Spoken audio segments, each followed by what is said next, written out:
ಹಣ್ಣುಗಳು ತಗೊಂಡಾಗ ಅದನ್ನ ನಾವು ಕೆಮಿಕಲ್ ಕಾಂಟೆಂಟ್ ಅಂತ ಇರ್ತೀವಲ್ಲ, ಒಳಗೆ ಏನಿರ್ತದೆ ಔಷಧಿಯ ಪ್ರಮಾಣ ಟೆಸ್ಟ್ ಮಾಡಿದಾಗ ತಿನ್ನುವುದಕ್ಕೆ ಅದು ಏನಪ್ಪ ಫಿಟ್ ಇಲ್ಲ, ನಾಟ್ ಫಿಟ್ ಫಾರ್ ಈಟಿಂಗ್ ಅಂತ ಹೇಳಿ ತಿನ್ನೋದಕ್ಕೆ ಅದು ಫಿಟ್ ಇಲ್ಲ. ಈಗ ನಾವು ಅತಿ ಹೆಚ್ಚು ಕೆಮಿಕಲ್ ಎಲ್ಲಿ ಬಳಸ್ತಾರೆ? ಭತ್ತ, ಅದು ಬಿಟ್ಟರೆ ಹತ್ತಿ, ಅದು ಬಿಟ್ಟರೆ ಅಂಗೂರು, ಅದು ಬಿಟ್ಟರೆ ಸೇಬು, ಅದು ಬಿಟ್ಟರೆ ಹೂಕೋಸು, ಎಲೆಕೋಸು, ಟೊಮೆಟೊ. ಈ ಒಂದು ಬೆಳೆಗಳಲ್ಲಿ ಗರಿಷ್ಠ ಪ್ರಮಾಣದ ಔಷಧಿಗಳು ಬಳಸ್ತಾ ಇದ್ದಾರೆ. ನಾವು ಅಂಥದ್ರಿಂದ ತಿಂತಾ ಇದ್ದೀವಿ. ಈಗ ನಾಳೆಗೆ ಏನಂತಂದರೆ ಹೂಕೋಸು, ಎಲೆಕೋಸುಗಳು ನಾಳೆ ನಾಡ್ದು ಮಾರಾಟ ಮಾಡೋದಂದರೆ ಯಾವುದು ಸರಿಯಾದ ಕೆಮಿಕಲ್ ಔಷಧ ಬಿಟ್ಟು ಮಾಡ್ತಾರೆ. ಒಳಗೆ ಏನು ಹೋಗಿರ್ಬಾರ್ದು, ಕೀಟಗಳಿರ್ಬಾರ್ದು. ನಾವು ಅಂಥದ್ದು ಫಸ್ಟ್ ಕ್ಲಾಸ್ ಇದೆ ಅಂದರೆ ಯಾವ ಹೋಗಿಲ್ಲ, ಕೀಡೆ ಇಲ್ಲ ಮತ್ತು ಯಾವ ಡಾಗ್ ಇಲ್ಲ ಅಂತ ಹೇಳಿ ಅಂಥವನ್ನೇ ಖರೀದಿ ಮಾಡ್ತೀವಿ. ನಾವೇನು ಮಾಡ್ತೀವಿ, ಸ್ವಲ್ಪ ಡಾಗ್ ಇತ್ತು, ಸ್ವಲ್ಪ ಕೀಡೆ ತಿಂತು ಅಂತ ತೊಗೊಂಗಿಲ್ಲ, ಬ್ಯಾಟ್ರಿ ಇದು ಸರಿ ಇಲ್ಲ ಅಂತೇಳಿ. ಬಟ್ ಯಾವುದು ಏನೂ ಇರಬಾರ್ದು, ಭಾಳ ಚೆನ್ನಾಗಿ ಮಿಂಚ್ತಾ ಇರಬೇಕು, ಹಣ್ಣು ಹೂವು ತರಕಾರಿ ಅಂತ ಖರೀದಿ ಮಾಡ್ತೀವಿ. ಯಾಕಂದ್ರೆ ಇದು ಭಾಳ ಚಲೋ ಅಂತೀವಿ. ಅದು ಯಾಕೆ ಚಲೋ ಅದ ರೀ? ಅದಕ್ಕೆ ಸಿಕ್ಕಾಪಟ್ಟಿ ಔಷಧಿ ಹೊಡೆದಾರ. ಅದ್ರ ತುಂಬ ವಿಷಯ ಇರುತ್ತೆ. ಯಾವ ಹುಳ ಕೂಡ ತಿನ್ನಕ್ಕೆ ಬರೋದಿಲ್ಲ. ಆದರೆ ಮನುಷ್ಯ ತಿಂತಾ ಇದ್ದಾನೆ. ಅದಕ್ಕೆ ಏನಾಗ್ತಾ ಇದೆ ಅಂದರೆ ಮನುಷ್ಯನ ಆರೋಗ್ಯದ ಮೇಲೆ ದುಷ್ಪರಿಣಾಮಗಳು ಬೀಳ್ತಾ ಇದ್ದಾವೆ. ಮನುಷ್ಯನ ಆರೋಗ್ಯ ಕೆಡ್ತಾ ಇದೆ. ಇಷ್ಟು ನೋಡ್ರಿ, ಏನಾಗ್ತಾ ಇದೆ, ಇತ್ತೀಚೆಗೆ ಇಂಥ ಕೆಮಿಕಲ್ ತಿಂದು ಕೆಲವರಿಗೆ ಕಿಡ್ನಿ ಸ್ಟೋನ್ ಬರ್ತಾ ಇದೆ, ಕೆಲವರಿಗೆ ಹಾರ್ಟ್ ಅಟ್ಯಾಕ್ ಬರ್ತಾ ಇದೆ, ಕೆಲವರಿಗೆ ಪಾರ್ಶ್ವವಾಯು ಬರುತ್ತೆ, ಲಕ್ಕು ಆಗ್ತೀವಲ್ಲ ಅದು ಬರ್ತಾ ಇದೆ, ಕೆಲವರಿಗೆ ಕ್ಯಾನ್ಸರ್ ಬರ್ತಾ ಇದೆ, ಅರ್ಲಿ ಮೆಚುರಿಟಿ ಆಗ್ತಾ ಇದೆ ಕೆಲವು ಕಡೆ. ಇವೆಲ್ಲ this is all because of excessive use of chemicals. ಅದಕ್ಕೆ ನಾವು ಮಾಡಬೇಕಂದ್ರೆ ನಾವು ಸರ್ಕಾರ ಏನು ಮಾಡ್ತೇವೆ, ಪಾಲಿಸಿ ಮಾಡ್ತೇವೆ. ನಮ್ಮ ದೇಶದ ಜನರು ಬಹುಕಾಲ ಬದುಕಬೇಕು, ಮತ್ತು ಆರೋಗ್ಯವಾಗಿರಬೇಕು, ನಮ್ಮನ್ನು ಸದೃಢವಾಗಿರಬೇಕು. ಅವಾಗ ಅವರು ಚಲೋ ಕೆಲಸ ಮಾಡ್ತಾರೆ, ಹೆಚ್ಚಿಗೆ ಕೆಲಸ ಮಾಡ್ತಾರೆ, ಚಲೋ ಕೆಲಸ ಮಾಡ್ತಾರೆ. ಅವಾಗ ದೇಶದ ಏನಪ್ಪ ಅಂದ್ರೆ ಆರೋಗ್ಯ ನಿರ್ವಹಣೆ, ಹೆಲ್ತ್ ಕೇರ್ಗೆ ಕಡಿಮೆ ಖರ್ಚು ಬರುತ್ತದೆ. ನಮ್ಮ ದೇಶಕ್ಕೆ ಹೆಲ್ತ್ ಕೇರ್, ಎಲ್ಲ ಜನರು ಹೆಲ್ತ್ ಕೇರ್ ಮೇಂಟೈನ್ ಮಾಡೋಕ್ಕೆ ಖರ್ಚು ಕಡಿಮೆ ಬರುತ್ತದೆ. ದೇಶದ ಪ್ರಜೆಗಳು ಸದೃಢವಾಗಿದ್ದರೆ ಹೆಚ್ಚಿಗೆ ಉತ್ಪಾದಕತೆ ಮಾಡ್ಬೋದು. Productivity of the each person ಅಂತೇಳಿ ಪ್ರತಿಯೊಬ್ಬ ಪ್ರಜೆಯ ಉತ್ಪಾದಕತೆ ಹೆಚ್ಚಿಗೆ ಕೆಲಸ ಮಾಡ್ಬೋದು. ಆಮೇಲೆ ಅವಾಗ ಏನಂತಂದರೆ ನಮ್ಮದು ಇನ್ಪುಟ್, ನಮ್ದು ಏನಪ್ಪ GDP ಹೆಚ್ಚಾಗುತ್ತೆ ಅಂತೇಳಿ. ಹಾಗಾದರೆ ಸರ್ ನಾವು ಬೆಳೆದ್ರೆ ಮಾರಾಟ ಆಗ್ತೀವಿ ಅಂತ ಕೇಳ್ಬೋದು. ನಾವು ಸಾವಯವ ಕೃಷಿಯಲ್ಲಿ, ನೈಸರ್ಗಿಕ ಕೃಷಿಯಲ್ಲಿ ಅಥವಾ ಶೂನ್ಯ ಬಂಡವಾಳ ಕೃಷಿಯಲ್ಲಿ ಕೃಷಿ ಮಾಡಿದ್ರೆ ನಮಗೆ ಮಾರುಕಟ್ಟೆ ಇದೆ ರೀ ಸರ್ ಅಂತ ಕೇಳ್ಬೋದು. Definitely there is a market. ಯಾಕಂದರೆ ಭಾರತ ದೇಶದಲ್ಲಿ 10,000 ಕೋಟಿಯ ಏನಂದರೆ ಸಾವಯವ ಕೃಷಿಯ ಉತ್ಪನ್ನಗಳ ವ್ಯವಹಾರ ಇದೆ. 10,000 ಕೋಟಿ ಇದೆ. ಅದರಲ್ಲಿ ಹಣ್ಣುಗಳು ಬಂತು, ತರಕಾರಿಗಳು ಬಂತು, ಮತ್ತು ಔಷಧಿ ಸಸ್ಯಗಳು ಬಂತು, ಬೇಳೆಕಾಳುಗಳು ಬಂತು, ದವಸ ಧಾನ್ಯಗಳು ಬಂತು. ಈ ಇವೆಲ್ಲದಕ್ಕೂ ಮತ್ತು ಜೇನು ಕೂಡ ಸಾವಯವ ಕೃಷಿಯಲ್ಲಿ ಬೆಳೀತಾ ಇದ್ದಾರೆ. ಇದು ಅಲ್ಲದೆ ಇತ್ತೀಚಿನ ಕಾಲಗಳಲ್ಲಿ ಮಾಂಸ ಮತ್ತು ಮಾಂಸ ಉತ್ಪನ್ನಗಳು ಕೂಡ ಸಾವಯವ ಕೃಷಿಯಲ್ಲೇ ಮಾಡ್ತಾ ಇದ್ದಾರೆ. ಅದಕ್ಕೆ ಈ ಎಲ್ಲ ಕೃಷಿಯನ್ನು ಮಾಡಬೇಕು. ಅದಕ್ಕೆ ಪ್ರೀಮಿಯಂ ಅಂತೇಳಿ ಇವೆಲ್ಲವೂ ಬೆಳಿಬೇಕಾದ್ರೆ ರೈತರಿಗೆ ಈಗ ನೈಸರ್ಗಿಕ ಕೃಷಿಯಲ್ಲಿ 1 ಕ್ವಿಂಟಲ್ಗೆ 100 ರೂಪಾಯಿ ಸಿಕ್ಕರೆ ರೈತನಿಗೆ ಸಾವಯವ ಕೃಷಿಯಲ್ಲಿ 110 ಸಿಗಬೇಕು, 115 ಸಿಗಬೇಕು. ಅಂದರೆ he should get premium rate, ಹೆಚ್ಚಿನ ದರ ಸಿಗಬೇಕು ಮಾರುಕಟ್ಟೆಯಲ್ಲಿ. ಅವಾಗ ಪ್ರತಿಯೊಬ್ಬ ರೈತ ಕೂಡ ಬೆಳೀತಾ ಇದ್ದಾನೆ. ಹಾಗಾದರೆ ನಾವು ಎಲ್ಲಿ ಮಾರಾಟ ಮಾಡ್ಬೋದು? ನಾವು ಹಣ್ಣು ಮತ್ತು ತರಕಾರಿಗಳು ಬಂದಾಗ ತೋಟಗಾರಿಕೆ ಇಲಾಖೆಯಿಂದ ಏನು ಮಾಡ್ತಾ ಇದ್ದೀವಿ ನಾವು? Farm fresh, natural fresh. Sir ಹೇಳಿದ್ರೆ ಯಾರಾದ್ರು ಮೇಡಮ್ ಹೇಳಿದ್ರೆ ಬ್ರ್ಯಾಂಡಿಂಗ್ ಮಾಡಬೇಕು ಅಂತ.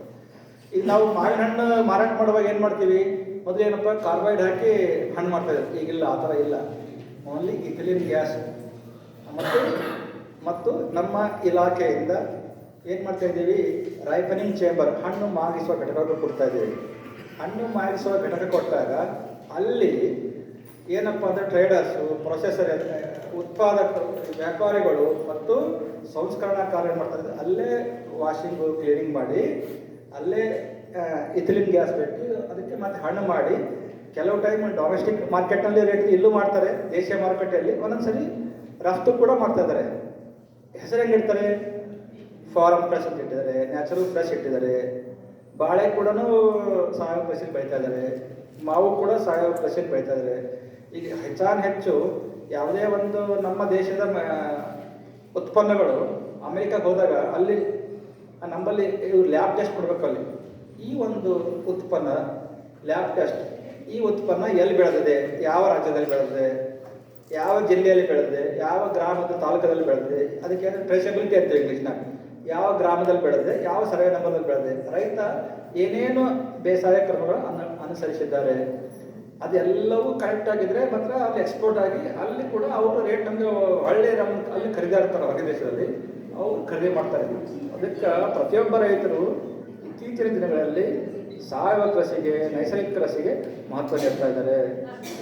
ನಮ್ಮಲ್ಲಿ ಕೃಷಿ ಬೆಳೆಗಳಲ್ಲಿ ಹೆಚ್ಚು ಡಿಮ್ಯಾಂಡ್ ಇರೋದು ತೊಗರಿ ಬೆಳೆಗೆ. ಸಾವಯವ ಕೃಷಿಯಲ್ಲಿ ಬೆಳೆದ ತೊಗರಿ ಬೆಳೆ, ಬಿಳಿ ಜೋಳ, ರಬ್ಬಿ ಬಿಳಿ ಜೋಳ, ಅದಕ್ಕೂ ಕೂಡ ಸಾವಯವ ಕೃಷಿಯಲ್ಲಿ ಅದಕ್ಕೆ ಯೂರಿಯಾ ಹಾಕಬಾರ್ದು, ಔಷಧ ಹೊಡೆದಿರಬಾರ್ದು, ಯಾಕಂದರೆ ಅಂಥದಕ್ಕೆ ಡಿಮ್ಯಾಂಡ್ ಇದೆ.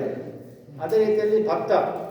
ಈಗ ನಾನು ಬಳ್ಳಾರಿ ಜಿಲ್ಲೆಯಲ್ಲಿ ಕೆಲಸ ಮಾಡುವಾಗ ರೈತ ಮಾರುಕಟ್ಟೆ ಸಪ್ರೇಟ್ ಬೆಳೀತಾಯಿದ್ರಿ. ಅವ್ರ ಮನೆ ಸಲುವಾಗಿ 10 ಗುಂಟೆ ಸಪ್ರೇಟ್ ಹಾಕ್ತಾಯಿದ್ರು. ಅಂದರೆ ಬೆಳೆ ತಿಂತಾರೆ ರೈತ ಕೂಡ. ಅದು ಏನಕ್ಕೆ ಮಾರ್ಕೆಟಿಗೆ ಯಾರು ತಿನ್ನಲ್ಲಪ್ಪ, ಯಾರ್ಯಾರ ಹೆಲ್ತ್ ಹಾಳಾಗಲ್ಲ. ನಾನು ಖುದ್ದಾಗಿ ಕೇಳ್ತಿದ್ದೆ, ಯಾಕೆ ಹಿಂಗೆ ಮಾಡ್ತೀವಿ ಅವ್ರು. ಮತ್ತು ನಿಮ್ಗೆ ಏನು ಅನಿಸುತ್ತೆ ಈ ಥರ ಮಾಡಿದಾಗ? ನಾವೇನು ಮಾಡ್ಬೇಕು ಸರ್, ಅಷ್ಟು ಮಾಲ್ ಬರಲೇಬೇಕು.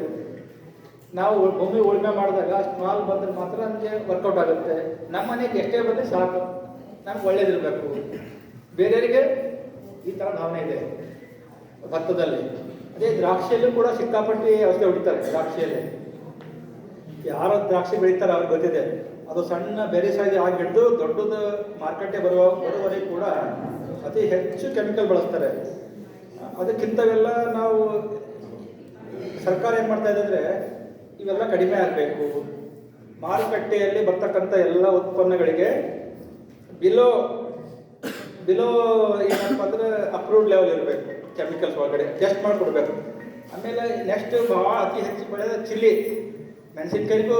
ನೀವು ಮೆಣಸಿನ್ಕಾಯಿ ನೋಡ್ರಿ, ಸಿಕ್ಕಾಪಟ್ಟೆ ಔಷಧಿ ಹೊಡಿತಾರೆ. ಚಿಲ್ಲಿಯಲ್ಲಿ ಬ್ಯಾಡಗಿ ಚಿಲ್ಲಿ ಅಂತೀವಲ್ಲ, ಬ್ಯಾಡಗಿ, ಬಳ್ಳಾರಿ, ಜೇವರ್ಗಿ, ದೇವದುರ್ಗ ಹೆಚ್ಚು ಚಿಲ್ಲಿ ಬೆಳೆದಿಲ್ರಿ. ಹಾವೇರಿ ಜಿಲ್ಲೆ, ಬಳ್ಳಾರಿ ಜಿಲ್ಲೆ ಮತ್ತು Gulbarga, part of Gulbarga and Raichur. Maximum ಮೆಣಸಿನ್ಕಾಯಿಗೆ ಔಷಧಿ ಹೊಡಿತಾರೆ. ಮತ್ತು ಅಲ್ಲೇ 35 ಕೋಲ್ಡ್ ಸ್ಟೋರೇಜ್ ಅವ, ಬೆಳೆಯೋದು, ಸ್ಟೋರ್ ಮಾಡೋದು. ಮತ್ತು ಇಲ್ಲಿ ಅವರು ಕೆಲವು ಟೈಮ್ ಏನು ಮಾಡ್ತಾರೆ, ದೇಶೀಯ ಮಾರ್ಕೆಟಲ್ಲೂ ಮಾಡ್ತಾರೆ, ಕೆಲವು ಟೈಮ್ ಅದು ಒಲಿಯೋಸಿನ್ ಎಕ್ಸ್ಟ್ರಾಕ್ಷನ್ಗೆ ಉಪಯೋಗ ಮಾಡ್ತಾರೆ, ಕೆಲವು ಟೈಮ್ ಎಕ್ಸ್ಪೋರ್ಟ್ ಕೂಡ ಮಾಡ್ತಾ ಇದ್ದಾರೆ.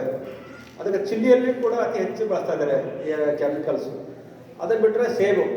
ನಾವಂತ ಸೇಬು ಭಾಳ ಉತ್ಕೃಷ್ಟವಾದ ಹಣ್ಣು, ತಿನ್ನಬೇಕು, ಆರೋಗ್ಯ ಚೆನ್ನಾಗಿರುತ್ತೆ ಅಂತೇಳಿ ನಾವು ಬೀದರ್ ಬಂದು ಒಂದ್ಸರಿ ನಮ್ಮಲ್ಲಿ ನಾವು ಶಾಂಪಲ್ ಫ್ರಮ್ ದ ಬೀದರ್ ಟ್ರೇಡರ್ಸಿಂದ ಕಲೆಕ್ಟ್ ಮಾಡಿದ್ದೇವೆ ಚಿಲ್ಲಿದು ಮತ್ತು ಸೇಬು. ಅದರಲ್ಲಿ more than the approved level chemicals ಹೀಗೆಲ್ಲ ಇರ್ತಾ ಇದೆ. ಅದಕ್ಕೆ ನೀವು ತಿನ್ನೋರು ಕೂಡ ಹುಷಾರು ತಿನ್ಬೇಕಾ ಬೇಡದು. ನಾವು ಭಾಳ ದಿನ ಬದುಕಬೇಕಂದ್ರೆ ತಿನ್ನಬಾರ್ದು. ನಾವೇನಪ್ಪ ಅಂದರೆ ಅದಕ್ಕೆ ನಾವೇನು ಹಮೇಶ ಏನು ಮಾಡ್ಬೇಕಂದ್ರೆ, ನಾವು ನಮ್ಮ ಸುತ್ತಮುತ್ತ ಬೆಳೆದಂಥ ಹಣ್ಣು ತರಕಾರಿಗಳನ್ನು, ನಾವು ನೋಡಿದಂಥ ಹಣ್ಣುಗಳ ತರಕಾರಿಗಳನ್ನು ನಮ್ಮ ಮನೆಯಲ್ಲೇ ಕಿಚನ್ ಜಾಗ ನೋಡ್ಕೊಂಡು ತಿನ್ನಬೇಕು. ಎರಡನೇದು, ಪರಿಸರ ಕೂಡ ಈ ಕೆಮಿಕಲ್ಸ್ ಬಳಸೋದ್ರಿಂದ ಹಾಳಾಗ್ತಾ ಇದೆ. ತುಂಬ ಕಲುಷಿತ ಆಗ್ತಾ ಇದೆ ನೀರು, ಆಮೇಲೆ ಪರಿಸರ. ಅದಕ್ಕೆ ವಿಷಮುಕ್ತ ಆಹಾರ ಮತ್ತು ಸ್ವಚ್ಛ ಪರಿಸರ ನಾವು ನಮ್ಮ ಮುಂದಿನ ಪೀಳಿಗೆ ಬಿಡಬೇಕು. ಅದಕ್ಕೆ ಸರ್ಕಾರ ಏನಪ್ಪ ಅಂದ್ರೆ ಸಾವಯವ ಕೃಷಿ ಮಾಡಿರಿ ಅಂತ ಒತ್ತಾಯ ಮಾಡ್ತಾ ಇದೆ. ಅದಕ್ಕೆಲ್ಲ ಕೃಷಿ ಸಖಿಯರು ನೀವು 5 ದಿವಸ ಚೆನ್ನಾಗಿ ತಿಳ್ಕೊಂಡು ರೈತ ಬಾಂಧವರಲ್ಲಿ ಸಾವಯವ ಕೃಷಿ ಬಗ್ಗೆ ಜಾಗೃತಿ ಮೂಡಿಸಬೇಕು. ದೇಶಕ್ಕೆ ಒಳ್ಳೆಯದಾಗುತ್ತೆ, ನಮ್ಮ ಜಿಲ್ಲೆಗೂ ಒಳ್ಳೆಯದಾಗುತ್ತೆ, ರೈತರಿಗೆ ಒಳ್ಳೆಯದಾಗುತ್ತೆ ಅಂತ ಹೇಳಿ ನಾನು ಮುಗಿಸ್ತೀನಿ.